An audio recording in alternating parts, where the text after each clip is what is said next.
गंगापूर धरणाच्या पाणलोट क्षेत्रामध्ये मुसळधार पाऊस सुरू आहे। त्यामुळे धरणामधनं 5000 क्युसेक वेगानं पाण्याचा विसर्ग गोदावरी नदी पात्रामध्ये सुरू आहे। याच पाण्यामुळे गोदावरी नदीला पूर आलाय। त्यामुळे गोदावरी नदीवर असलेला सोमेश्वर धबधबा देखील ओसंडून वाहू लागलाय। गोदावरी सारखंच या धबधब्यानं रौद्र रूप धारण केलंय। दरम्यान धबधब्यावर पर्यटकांनी मोठी गर्दी केल्याचं सध्या बघायला मिळतंय। गोदावरी नदी आणि हा सोमेश्वर धबधबा सध्या ओसंडून वाहतोय। या संदर्भातली माहिती आपण घेऊयात। आमचे प्रतिनिधी लक्ष्मण घाटोळ आपल्या सोबत आहेत। लक्ष्मण, काय परिस्थिती आहे आज नाशिकमध्ये पावसाची देखील आणि गोदावरी नदीची देखील? श्वेता, मी आता नाशिकच्या सोमेश्वर धबधब्यावरती आहे। नाशिकमधला पर्यटनातला एक महत्त्वाचा धबधबा म्हणून या सोमेश्वर धबधब्याकडे बघितलं जातं। नाशिक शहराला लागून गंगापूर धरणापासून काही अंतरावर आल्यानंतर हा सोमेश्वरचा वॉटरफॉल आहे आणि सध्या हा वॉटरफॉल अशा पद्धतीनं दुथडी भरून वाहतोय। मोठ्या प्रमाणात या धबधब्यावरून पाणी जे आहे ते या गोदावरी नदीमध्ये झेपावताना आपल्याला पाहायला मिळतंय। याचं कारणच असं आहे की गोदावरी नदीमध्ये गंगापूर धरणातून 5000 क्युसेक इतक्या प्रमाणामध्ये पाण्याचा विसर्ग केला जातोय आणि हा पाण्याचा विसर्ग ज्यावेळेला गोदावरी नदी पात्रात केला जातो त्यावेळेला गोदावरी नदीला पूर आलेला असतो आणि याच सगळ्या पुरामुळे हा धबधबा देखील अशा पद्धतीनं ओसंडून पाहतोय आणि याच धबधब्याची ही सगळी दृश्य आपण बघू शकतो। कशा पद्धतीनं या धबधब्यानं देखील रौद्र रूप धारण केलेलं आहे। जो धबधबा आपल्याला दृश्यांमध्ये दिसतोय तो जवळपास खाली 20 ते 25 फूट खोल आहे, मात्र त्याची खोली या पाण्यामुळे दिसायला तयार नाही, दिसत नाहीये अशी सगळी परिस्थिती आहे। तर दुसरीकडे या धबधब्यावर पर्यटकांना देखील मज्जाव करण्यात आलेला आहे, ज्याचं कारण असं आहे की या धबधब्यामध्ये मोठ्या प्रमाणात पाण्याचा विसर्ग केला जातोय। धबधब्याचा जो खडकाळ परिसर आहे त्या ठिकाणी देखील मोठ्या प्रमाणात शेवळ जे आहे ते आलेलं आहे। त्यामुळे पाय सटकून नागरिक जे आहे पर्यटक जे आहे ते या पाण्यामध्ये वाहून जाण्याची भीती आहे। यापूर्वी देखील अनेक पर्यटक याच धबधब्यावरती वाहून गेलेले आहे, त्यांचा मृत्यू झालेला आहे आणि त्यामुळे प्रशासनाने सतर्कता म्हणून या धबधब्याच्या परिसरामध्ये पर्यटकांना मज्जाव केलेला आहे आणि त्यामुळे आता सध्या पर्यटकांची गर्दी जरी नसली तरी हा धबधबा पर्यटकांना आपल्याकडे आकर्षित करत असतो। दरवर्षी पाऊस सुरू झाला की या धबधब्याचं हे रूप बघण्यासाठी पर्यटकांची गर्दी होत असते। यावेळेला मात्र प्रशासनाने काळजी म्हणून या धबधब्यावर पर्यटकांना बंदी घालण्यात आलेली आहे, पर्यटकांना येऊ दिलं जात नाहीये। मात्र या सगळ्या पावसामुळे गंगापूर धरणातून सोडण्यात आलेल्या पाण्यामुळे सध्या हे सोमेश्वरचा हा धबधबा अशा पद्धतीनं ओसंडून वाहतोय आणि हा ओसंडून वाहणारा धबधबा त्याचं रौद्र रूप जे आहे ते देखील आता नाशिककरांना अनुभवायला मिळतोय। श्वेता, लक्ष्मण, धन्यवाद या सगळ्या माहितीसाठी। तर गोदावरी नदी आणि सोमेश्वर धबधबा कसा ओसंडून वाहतोय त्याची ही दृश्य आपण सध्या बघितली। नाशिक शहरासोबतच धरणांच्या पाणलोट क्षेत्रामध्ये सुद्धा सुरू असलेल्या संततधार पावसामुळे नाशिकच्या गोदावरी नदीला पूर आलाय। पुराचे मापदंड अशी ओळख असलेल्या दुतोंड्या मारुतीच्या कमरेच्या वर आता पाणी गेलंय। गोदाकाठची सगळी मंदिरं पुराच्या पाण्यानं वेढली गेली आहेत। गंगापूर धरणामधून होणारा पाण्याचा विसर्ग आणि शहरात पडणाऱ्या पावसामुळे गोदावरी नदीच्या पात्रामध्ये तब्बल 11000 क्युसेकनं पाणी झेपावत आहे आणि त्यामुळे गोदावरीचं रौद्र रूप सध्या बघायला मिळतंय।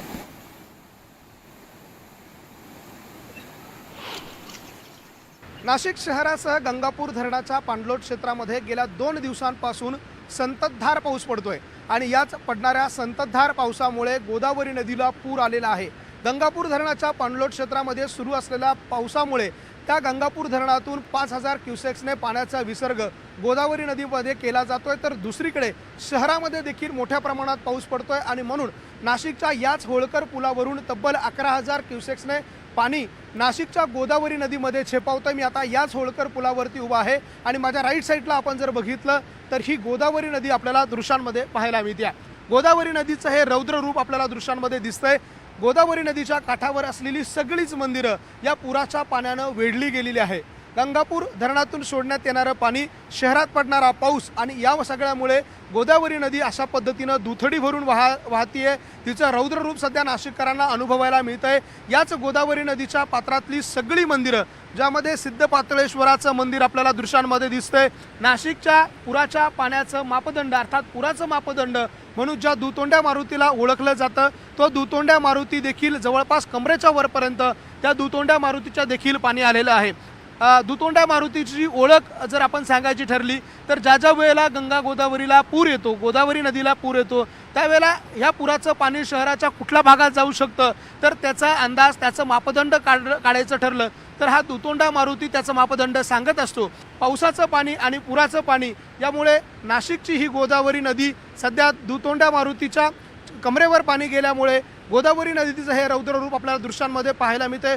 पुढचे काही तास नाशिकमध्ये अशाच स्वरूपाचा पाऊस जर पडला तर गोदावरी नदीच्या पात्रामध्ये पाणी पातळीत वाढ होऊ शकते, कारण गंगापूर धरणातून देखील पाण्याचा विसर्ग वाढवला जाऊ शकतो आणि म्हणून नागरिकांनी सतर्क राहावं अशा प्रकारच्या सूचना आता प्रशासनाकडून दिल्या जात आहे.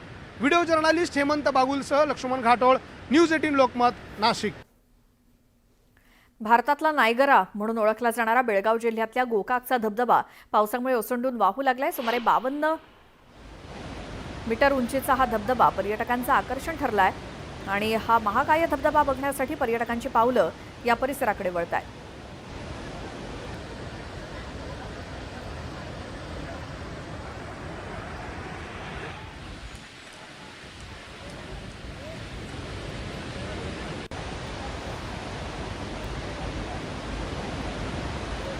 बेळगावमधला गोकाकचा धबधबा बघण्यासाठी सध्या गर्दी होतीये.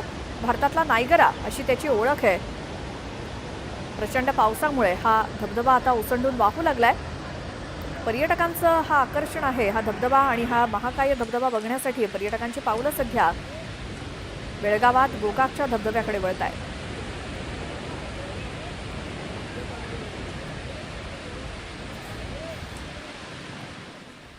तर पालघर जिल्ह्याला आज पावसाचा रेड अलर्ट जारी करण्यात आलाय. जिल्हा प्रशासनाकडून पालघरमधील सर्व शाळांना सुटी जाहीर करण्यात आली आहे. पालघरच्या जिल्हाधिकारी डॉक्टर इंदुराणी जाखड यांनी तसे आदेश दिलेत. आज दिवसभर पालघरमध्ये पावसाचा जोर कायम राहणार असल्यामुळे प्रशासन सतर्क आहे. सरकारी आणि खासगी प्राथमिक माध्यमिक शाळा सर्व शाळांना सुटी जाहीर करण्यात आली आहे. अत्यावश्यक काम असेल तरच घराबाहेर पडण्याचं आवाहन नागरिकांना करण्यात आलंय.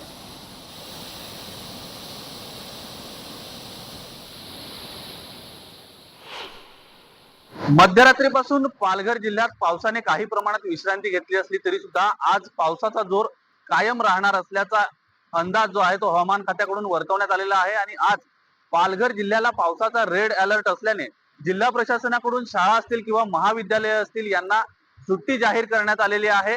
आपण बघू शकतो की मी सध्या पालघर जिल्ह्यातील सूर्या नदीच्या तीरावर आहे आणि या सूर्या नदीत सध्या सूर्या प्रकल्पाचे जे धामणी आणि कवडास ही 2 धरणं आहेत. या धरणांमधून जवळपास 30,000 क्युसेक पाण्याचा विसर्ग जो आहे तो सुरू करण्यात आलेला आहे, कारण की मोठ्या प्रमाणावर मागील आठवडाभरापासून पालघर जिल्ह्यात पाऊस पडत होता आणि त्याच्यामुळे धरणांतील पाणी साठ्यात मोठ्या प्रमाणावर वाढ झाली होती. काल हा विसर्ग जो आहे तो जवळपास 40,000 क्युसेक वरती होता, मात्र तो आज 10,000ने कमी करण्यात आलेला आहे आणि जवळपास 30,000 क्युसेक पाण्याचा विसर्ग जो आहे तो सध्या सूर्या नदीत आहे. मात्र तरी देखील या सूर्या नदीला मोठ्या प्रमाणावर पूर आल्याचं पाहायला मिळतंय. सध्या जिल्ह्यात पावसाने पूर्णपणे विश्रांती घेतली असली तरी सुद्धा पूर्व भागात काही भागात पावसाची रिपरिप जी आहे ती कायम पाहायला मिळते. त्यामुळे तानसा असेल किंवा वैतरणा असेल या नद्यांना देखील मोठ्या प्रमाणावर पूर आला आहे. आज जिल्ह्यातील सर्व शाळा आणि महाविद्यालय आहेत त्यांना जिल्हा प्रशासनाकडून कालच सुट्टी जाहीर करण्यात आली होती, कारण की पावसाचा आज रेड अलर्ट आहे आणि त्याच्यामुळे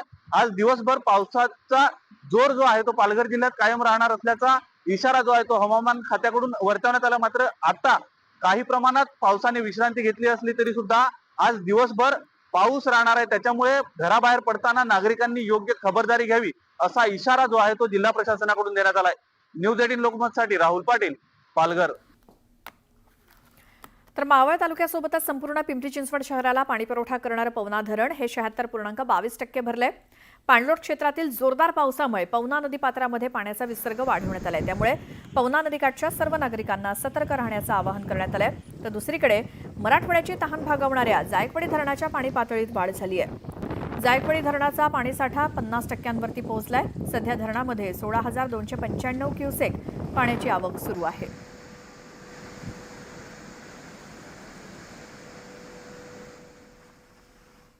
गोंदिया जिल्ह्यामध्ये गेल्या 2 दिवसांपासून मुसळधार पावसानं हजेरी लावली आणि या मुसळधार पावसाची हजेरी आज सकाळपर्यंत कायम आहे.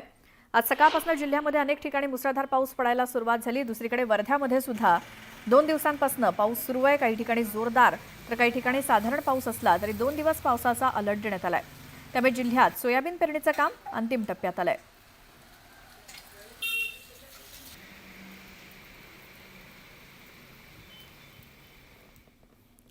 पालघर जिल्ह्यातील विक्रमगड तालुक्यातील घाणेघरच्या 150 विद्यार्थ्यांना दररोज 1.5 किलोमीटर चिखल तुडवत धोकादायक लाकडी पुलावरनं प्रवास करावा लागतोय. गेल्या 10 वर्षांपासून नागरिक आणि विद्यार्थी नाल्यावरती पूल बांधण्याची मागणी करतायत. पालकमंत्री गणेश नाईक यांच्या पालघरमधील जनता दरबारात पावसाळ्यापूर्वी पूल बांधून देण्याची मागणी करण्यात आली होती. हा प्रश्न अजूनही तसाच आहे. त्यामुळे विद्यार्थ्यांना शाळेत जाण्यासाठी अशी जीवघेणी कसरत करावी लागते.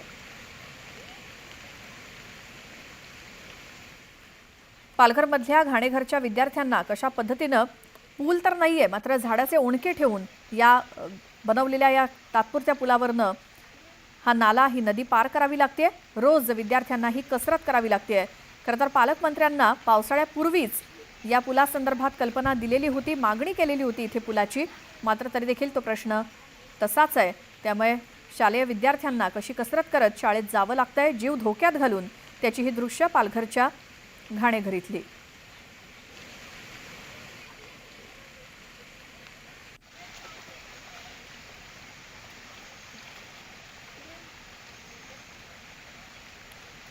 खूप दुर्दैवी आणि धक्कादायक हे दृश्य आहे.